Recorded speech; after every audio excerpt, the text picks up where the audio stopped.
Hey, Pretty Girl Club. In this episode, I'm going to talk about how to deal with jealousy. You guys have seen my videos on Pretty Girl coping mechanisms. You guys have seen my content that talks about Pretty Girl problems, and I've noticed that you guys are asking how to respond when people are hating on you, how to respond when people are purposely trying to sabotage you. So I'm going to go over a few methods that I've used, and hopefully the pretty girls will also chime in the comment section and also give tips on how they have dealt with haters, whether it was at work or at church, or maybe even like your in-laws or family members or cousins. Sometimes even siblings or close family members can be haters. So I know how it is, and we need to talk about this. Because a lot of times when people view you as being higher up on a social hierarchy, beauty is definitely, it definitely can help you social climb. So some people, if they feel like there's something about you that makes you more beautiful than them, like maybe your body or your hair texture, or, it could be anything. They could envy your skin tone. They could envy that your teeth look pretty. You have pretty straight white teeth, and maybe their teeth aren't good looking or something, or they feel insecure about that. So I've noticed that sometimes when people view you as higher up on a social hierarchy, it makes them triggered and it makes them want to constantly humble you. And one of the main humbling tactics people will use is making you their emotional punching bag, making you the scapegoat, blaming you for things that are wrong when that's not even what happened. Like, I remember one time, I'm not kidding, I literally worked at a restaurant. There was this one girl that was like a hater on me. I'm not kidding. I literally coughed. And then the next week, this girl at my job got sick. She literally blamed me for getting sick. She was like, Exoticals United, you coughed last week and you made me sick. And it's like, I'm not saying that I couldn't have made her sick, but I always cover my mouth and like face away from others when I'm coughing. I just felt like that was absolute scapegoating. That was absolute like making me an emotional punching bag, because she literally kept talking about it and then saying how she didn't want to be around me or hang around me because I'm going to make her sick, and just petty stuff like that. So some of the tips I'm going to talk about today, some of them are very mature and whatever, classy, and then some of them are a little bit petty, because guess what? Pretty girls are not a monolith. Some of us will take the high road and be the bigger person and be more mature, but others will be petty, and some of us will respond. I know that I am the type to sometimes be petty. I've got a little bit of troll in me, so depending on what people say and do, I might respond.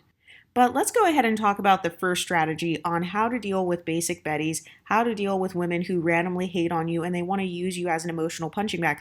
One thing you can do is you can pay them dust. This strategy has worked for me in the workplace, simply ignoring others, because a lot of women who hate on you for being pretty, those women are hating on you because they feel invisible. And by ignoring them and paying them dust, you are reminding them on a subconscious level that they are still, in fact, invisible. And I know this may sound like something a mean girl would do, but use these things at your own discretion, because these people who are emotionally like damaging you, they're emotionally abusing you. Yeah, I believe that you should set boundaries or you should pay them dust sometimes. And, that may help you to cope with what's going on, because I don't like this whole talking point that, oh, well, you're the pretty one. Oh, well, you're the one who has the lighter skin tone, or you're the one who's mixed, or you're the one who has XYZ hair texture. So you need to be the bigger person. And, this other woman has suffered more than you in life. She doesn't have as much privilege as you. And so therefore you have to kind of let her talk crap about you and don't stand up for yourself. No, I'm not doing that. I'm not caping for women who wouldn't cape for me. I'm not caping for men who wouldn't cape for me. I am not showing pity or remorse towards men and women who would not show pity and remorse towards me. So paying people dust when they are trying to be rude to you, that is a very good strategy you can use, because like I said, people who want to emotionally abuse you, oftentimes they feel invisible. And another thing that can happen is, let's say you're in the workplace and people want to call out what you're wearing, like in a negative way. They kind of want to say, why are you wearing that? Why are you doing that? Why are you putting on all that makeup? Why do you have all that weave in your head? They want to call out negative things about you and bring you down a notch. Yes, paying them dust reminds them that, hey, you have no social power over me. You don't have power over me. You don't have the power to affect me. You don't have the power to lower my self esteem. In fact, I'm not even going to give you the attention that you're seeking right now because a lot of people, they value the attention of a person who is higher up on a social hierarchy. This is why sometimes people on YouTube, they will make a joke and they'll say, you want my pretty girl attention. You want my dark skinned exotical attention. You want my light skinned attention. People are saying this because they know that sometimes people feel so invisible to the point where they are desperate for your attention, whether it's positive or negative. They still view it as, hey, I still got attention.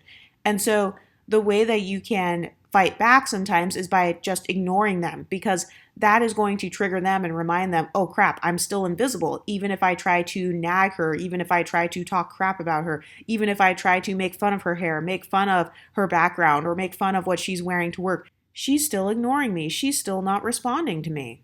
And if you want to take it up a notch, you could ignore whoever's hating on you while simultaneously enjoying the company of those who actually support you. So I've told this story on this YouTube channel a few times about how when I started my first job as an accountant, there were two mono black people who worked there. One was an MLS woman who was mono black identified, and she would make comments about my hair and like my synthetic wigs and stuff. She was trying to bring me down a notch because she saw how a lot of the MLS men in the office in particular would compliment my hair, or they would compliment me on my outfits and like how pretty I was and stuff like that. Like she saw that her crush at the job, that he would come to my cubicle and like ask me questions, or he was asking other people in the department for information about me. So this triggered her because she obviously had a preference for MLS men and she didn't like that they were giving me attention instead of her. And by the way, for context, this woman was about 300 pounds. I am not trying to be rude. I'm not trying to diss people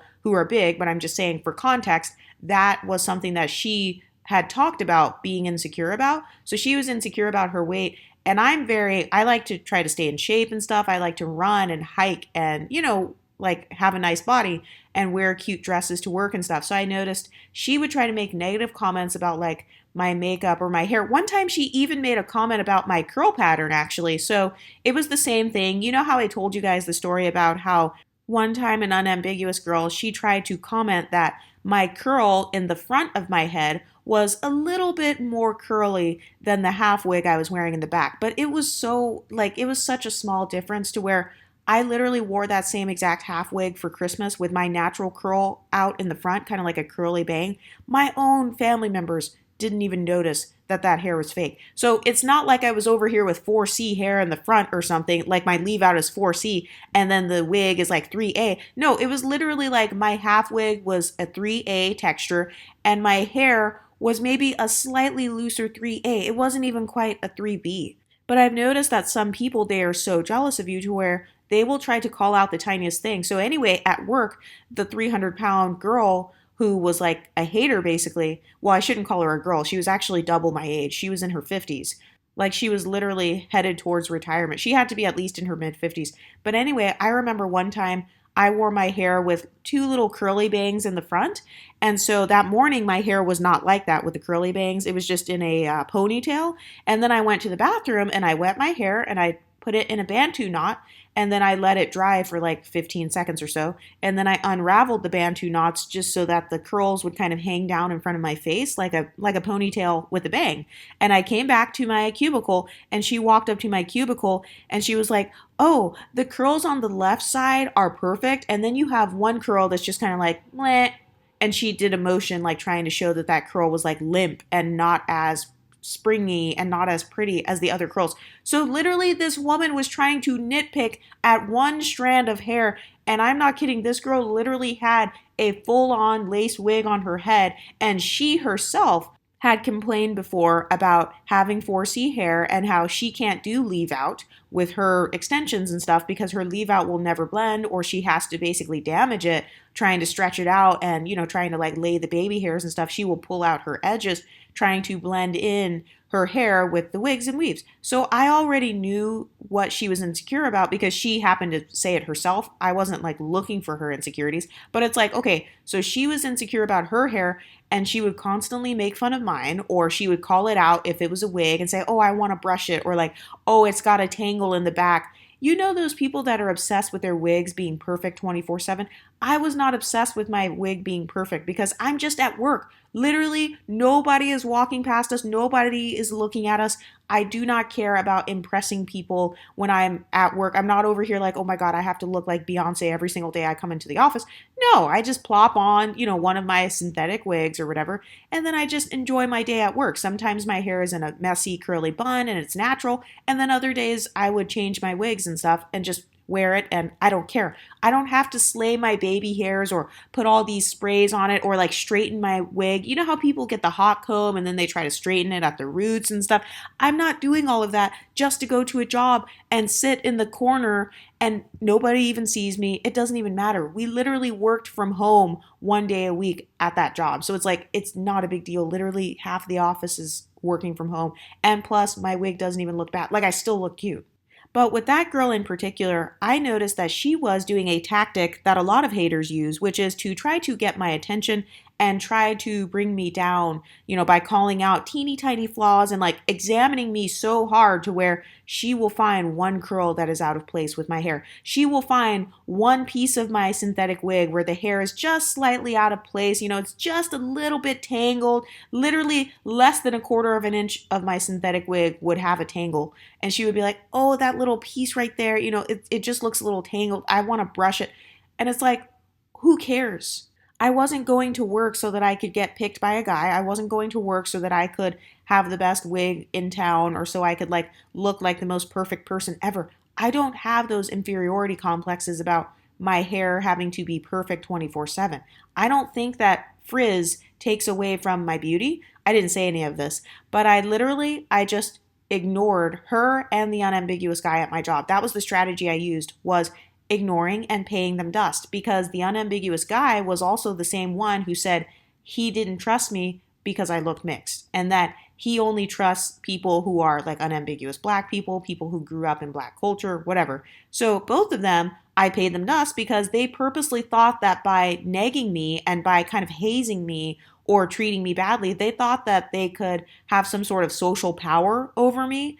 And it didn't work because I literally just ignored them. And I started hanging out with other people in the office who were more like vibing with me, or people who were not jealous. So that is another strategy you can use. You can pay the haters dust and then continue going on and enjoying your life and enjoying other friendships. And then guess what? Those same women who tried to nag you, they're going to feel left out and say, well, she only hangs out with other pretty girls. She only hangs out with other girls who are mixed. She only hangs out with other people who have higher status. And then I bet they're probably going to accuse you of being some sort of Regina George or something like that.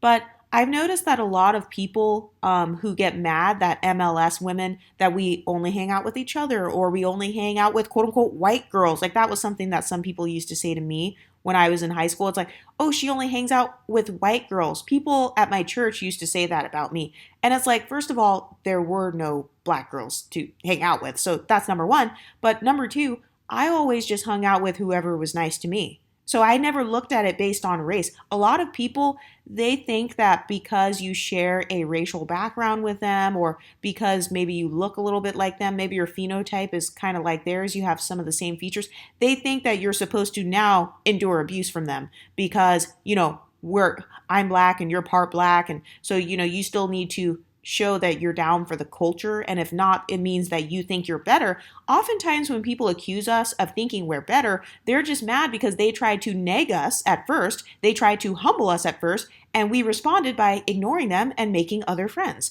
And then people will try to say, oh, well, you're a colorist, you're texturist, you're featurist, you're racist, you're anti-black, you think you're better, you don't speak to nobody. They will say this, but it's like, no, why is she not speaking to anybody? Oftentimes it's because your hating ass is constantly saying negative things about her, or maybe she walked into the room and you instantly gave her a dirty look, or you instantly scowled at her, or like, I'm not kidding. I remember when I was in college, I was wearing this cute outfit, kind of like Scandal, like Olivia Pope from Scandal. And this one girl who happened to be unambiguous for context, she literally, when I walked out, she scowled at me and laughed. She was like, ha. And I didn't think anything of it because I was thinking, oh, she doesn't know me. Like maybe she's just thinking about something in her mind. And then I remember I forgot my purse and I went back upstairs, and my boyfriend at the time was standing down there, kind of not far away from her. And then when I came back down, my boyfriend at the time told me, he was like, oh, yeah, that girl that was looking at you, she told me that you don't know how to dress and that if I want to date somebody, I need to date someone who knows how to actually look cute and somebody who actually has style. First of all, there was nothing wrong with my outfit. I was always a little bit more modest. So I was wearing one of those coats. It was like a pea coat. And then I was wearing this little dress underneath it, kind of like a business dress. And then I was wearing some little heels or whatever. So I guess apparently that looks too grandma y. I don't know. But this girl, she was more of the type that would wear like the jeans and the bra tops and stuff like that, which is also cute. But not everyone dresses like that, especially when I'm in college and I'm going to class and stuff. Like, I don't really care about wearing stuff like that. But yeah, sometimes we ignore people because they scowl at us or, they look at us and roll their eyes or they are showing behaviors to try to humble us instantly. And some people are doing this on a subconscious level without even realizing that that's what they're doing. So yes, that is one of my top strategies is to pay them dust, ignore them, and then to continue enjoying your other friends. I've got more episodes coming out with other strategies that you can use, so definitely stay tuned for that. And also, pretty girls, comment below and let me know what are your strategies for dealing with basic betties who are hating on you and trying to humble you. Let me know in the comment section, and I'll talk to you next time. Stay pretty, ladies.